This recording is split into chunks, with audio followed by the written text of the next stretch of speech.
Welcome back. Taxes in America in focus next week. Tuesday is the deadline for most of us to file our taxes for the year. And then on Wednesday, the Senate Finance Committee will be grilling the IRS Commissioner, Daniel Werfel, on how the agency will spend $80 billion in new funding. Joining me right now to look ahead is Americans for Tax Reform President Grover Norquist. Grover, great to see you. Thanks so much for being here. Absolutely. Good to be with you. So the Wall Street Journal editorial board looking into the IRS plans for that money, 60% apparently going to go to expanded enforcement on taxpayers, 9% to improving taxpayer services. What do you think that means? What is going to happen at the IRS now with all that new funding?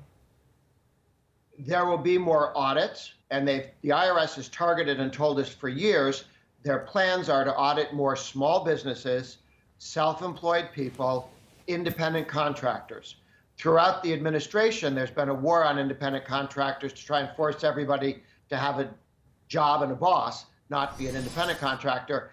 They're using the IRS to go after independent contractors as well. They think they're not paying enough in taxes, also self-employed people. And they most recently announced they're really looking at people who are paid in tips.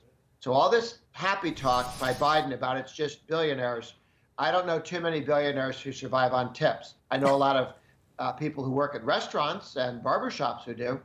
That is unbelievable. That is outrageous because they keep telling us that they're not going to raise taxes on anybody making $400,000 or more. But then at the same time, they say they want to go after people's tips. Yep. That's where they think the cash that they don't see is. They want it.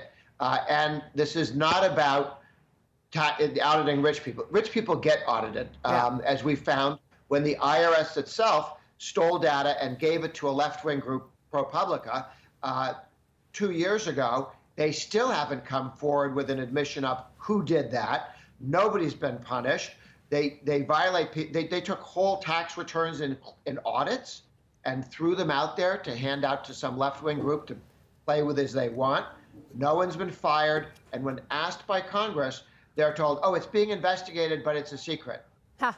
Well, meanwhile, next week is tax day. We're all looking forward to filing our taxes on time. What do we need to know about this year? Anything special? And will taxes be going up? Well, there are a series of tax increases that Biden and the Democrats passed before they lost control of the House. Those are in and settled and unfortunately going to be with us for some time. You may notice that increase in this year's taxes.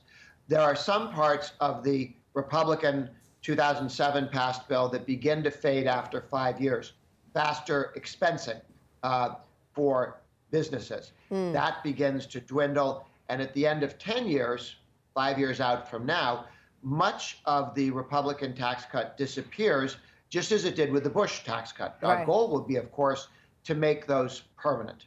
Grover, let me ask you about this plan to tax unrealized gains. Walk us through this. Does that mean I buy stocks, that stock goes up, so I have a gain on paper, but I never actually got any gain from it because I never sold the stock? I'm still getting taxed even though I never actually made any money on it?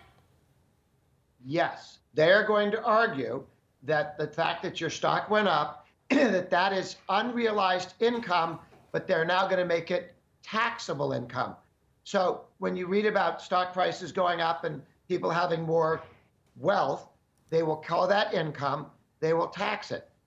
When the stock market goes down, they'll be writing billion-dollar checks to Elon Musk because he lost $3-4 billion on paper, and those will all be taxable events. Now, here's the good news. It's completely unconstitutional. There is nothing in the Constitution that allows that. You are only allowed to tax income, not unrealized gains. That is incredible, but they're moving with it anyway. Grover, that's Yes. I wonder if that's going to put a freeze on actual investing.